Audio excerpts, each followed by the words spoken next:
Missing person po. Miss, baka naman nakita niyo po yung taong to. Pahinga muna tayo, Talia. Pahinga? Bakit ka magpapahinga, kuya? Ayaw mo bang makita yung kapatid mo? Ano? I'm sorry. Nag-aalala ako na what if may ginawa na sa kanya yung mga kidnappers niya? What if habang nagpapahinga ako, sinasaktan siya, what if patay na siya? Alam mo, kuya, kasalanan ko, Pete. Kung hindi ako nagaya magbakasyon, hindi siya padudukot. Hindi siya mawawala. Talia! Don't say that. Hanggat hindi natin nakikita yung katawan niya, may pag-asa kung buhay siya. Okay? Trust me. Gusto ko na nga ipatigil to paghanap kay Frankie. Siyempre, mukha akong tanga naghahanap. Ako nga tumidalan kung ba't siya nawala. Wala akong pake kung anong ginawa sa kanya ng mga kidnappers niya. Malamang patay na yun. Ano ka ba? Sigurado ako patay na yun. Binayaran ko sila ng malaki. Naghihintay na lang ako ng message nila para mabayaran ko sila ng buo. Talia. Kuya Francis. Okay ka lang? Oo. Okay lang ako. Okay ka lang ba? Bakit parang namumutla ka dyan? Uuwi na. Hatid na kita. Hindi na. Sigurado ka bang okay ka lang? Okay nga lang. Okay. Gusto mo bang kumain muna? Baka kasi napagod ka sa paghahanap kay Frankie. Sige, una na ako. Tatawag ba ako ng polis? Pero wala akong ebidensya. Baka di nila ako paniwalaan. Frankie. Tawag mo ako?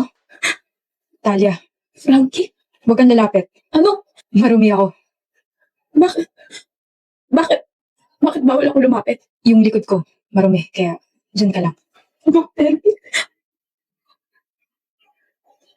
Don't tell me, patay ka na.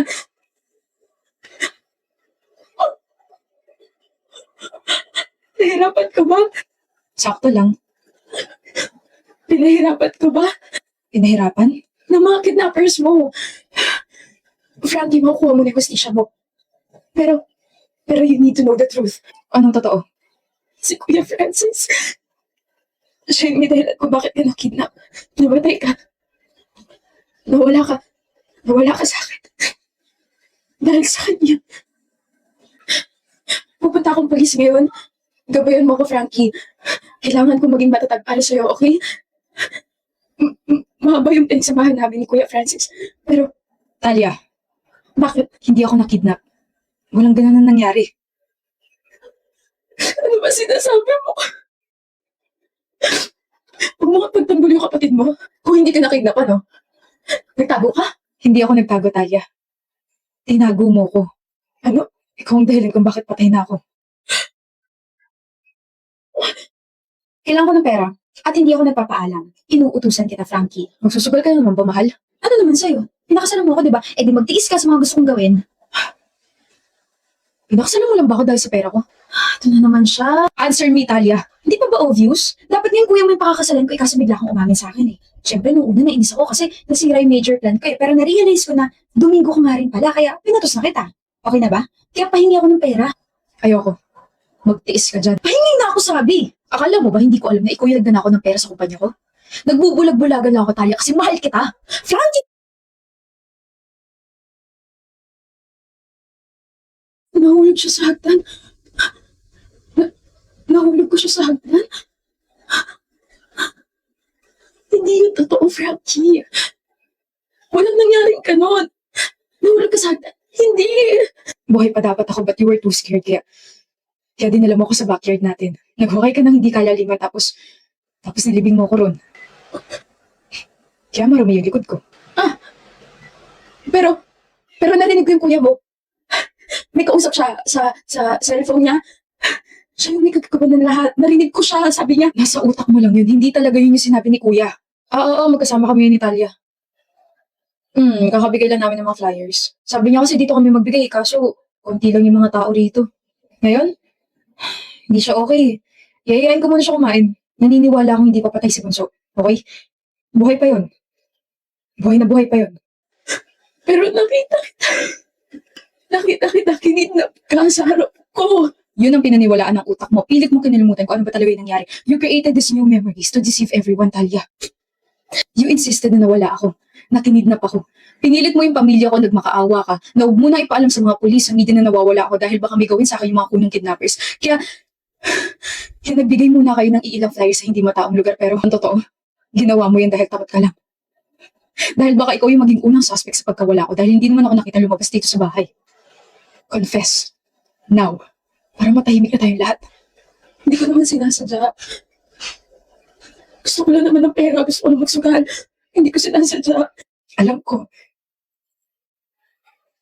Alam ko hindi mo sinasadya, pero tulungan mo naman ako makahinga na maluwag para maging payapa din yung buhay ko kasi hirap na hirap na ako eh. Kaya please, confess now. Hello? I have a confession to make. I accidentally killed my husband. Nanalo tayo, Esther. What if mag-celebrate tayo? Ayoko, ikaw na lang. Minsan lang, dali na mag-celebrate na tayo. Oh, Esther, okay ka lang? Ano ba? Ano bang problema mo? Esther, kumain ka na. Ano, Esther, hindi mo pa rin ako papansinin? Nung nagising ka, wala ka man lang reaction kung bakit nandito ako. Nung sinabi ko nag-aalala ka, wala ka pa rin sinabi. Kausapin mo naman ako. Hindi mo na dapat ako dinala dito, Rave. Napaka-uwi mo. Tsaka bakit nandito ka pa? Kasi, Iwan mo na ako, kaya ko na sarili ko. Acid reflux lang to, makakalabas din ako maya-maya. lagi ka raw nandito, ibig sabihin, hindi mo inaalagaan yung sarili mo, Esther. Ano ba yung nasa utak mo, ha? Puro aral na lang, ganun. Tapos ano, pagkain mo, mga libro. Baka hanggang sa panaginip, nag-aaral ka pa rin. Ano magagawa ko? Hindi naman ako katulad mo na mayaman na pwedeng pa-chill-chill lang sa tabi. Kailangan kong ma-maintain yung scholarship ko, Rave. Just let me help you. Hindi ko nga kailangan ng tulong mo. Umalis ka na sabi. Tigas mo, Esther, alam mo ba yun? Ikaw na nga yung tinutulungan, ikaw pa yung galit. Alam mo, bahala ka na sa buhay mo. Himala, hindi mo inaasar ngayon si Esther. Mas mataas yung score mo sa kanya, di ba? O, anong pake ko? Bago yan ah. Break na ba kayo? Ulul.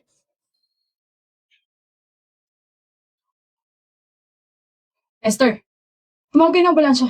Esther, gising! Ano ba yun? Akala ko. Akala ko nahimatay ka na naman. Huwag ka nga matulog ng ganun. Parang hindi ka humihingi. Nakatulog lang ako, Rave.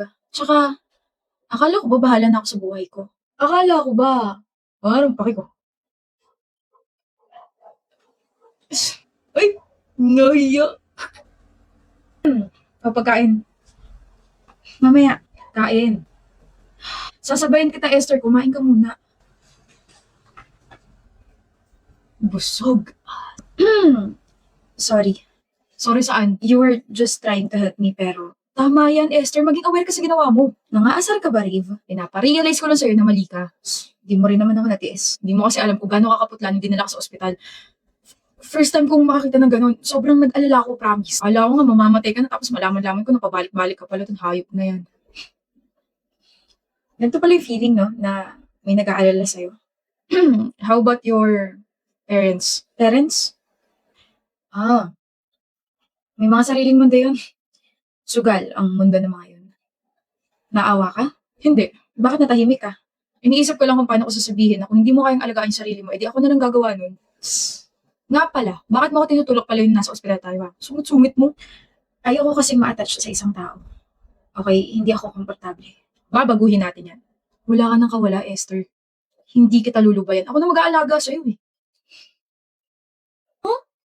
Anong ginagawa mo rito sa tapat ng bahay namin? I'll be fast. Gusto ko lang ibigay sa mga to. Ano to mga to? Isang paper bag, nandiyan lahat ng mga ginawa kong reviewers for our upcoming exam week. Alam ko meron ka na, pero mas makakatulong kung babasahin mo rin yung akin para mas lumawak yung understanding mo. Oo na, ikaw na mas matalino sa akin. Matagal ko na tinanggap yun. Talaga. Etong isang paper bag, pagkain natin. Huh? Dito ka kakain? Bawal. Hindi, hinatid ko lang, tapos pagka-uwi ko, makipag-video call ako sa'yo para sabay tayo kumain. Kung okay lang din, sabay na rin tayo mag-aral. What do you think? I think kailangan mo nang umuwi. Sabay tayo, huwag mo munang kakainin nga, magtatampo ko. Babush! Rave. May I take your order, ma'am? Mamaya na lang po, may inaantay pa kasi ako eh. Okay po. Thank you.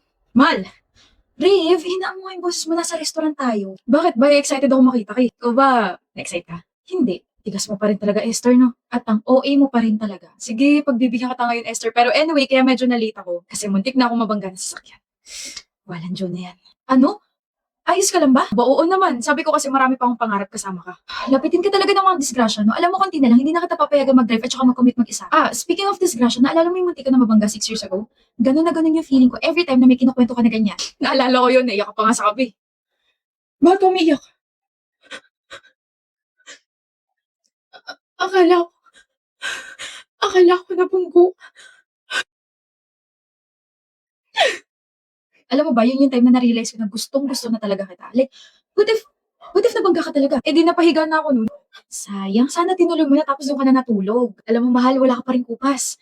Ang corny-corny mo pa rin mag-joke. Sabi ko naman kasi sa'yo, mag-enroll ka na sa club ko. Club? The Anti-Kakornihan Club.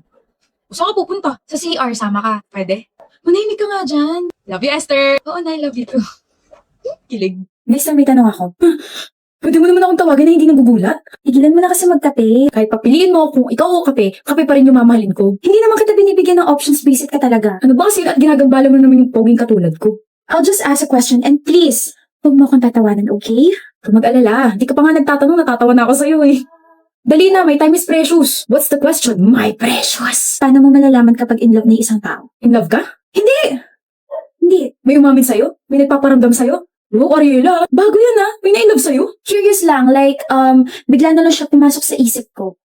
Before you answer my question, siguraduhin mo munang maayos yung sasabihin mo dahil kung hindi, papakain ko sa'yo itong crumpled paper na nasa kamay ko. Wow, ako na nga itong nagambala, ako na nga itong napagtanungan, ako pa to iti-threaten. Faster! Okay, fine. Kapag in love ka, bumabagal yung kilos ng taong yun. Bumabagal yung kilos ng taong yun. Panatag yung loob ko kasi hindi naman pala ako in love.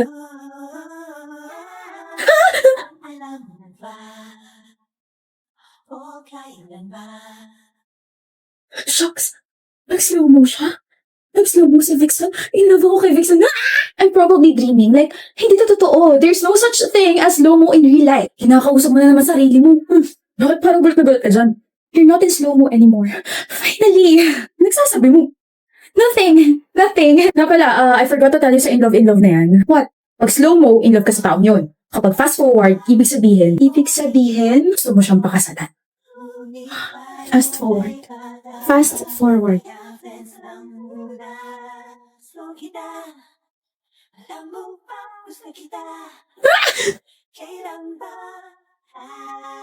Una slow mo.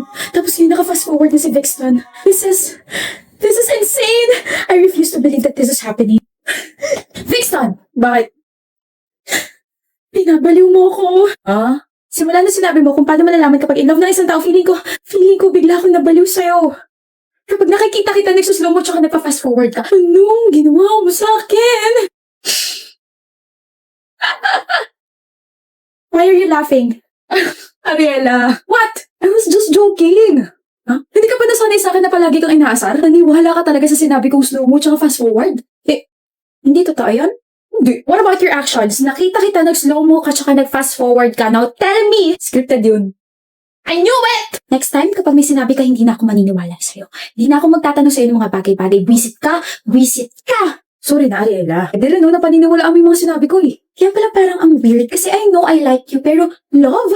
Hindi pa kita nakakasama sa mga dates tapos love agad? My gosh, I should have known na pinagtitripan mo lang talaga ako. O ano, bakit ang tahimik mo? You're guilty na, no? Gusto mo ako? Ha?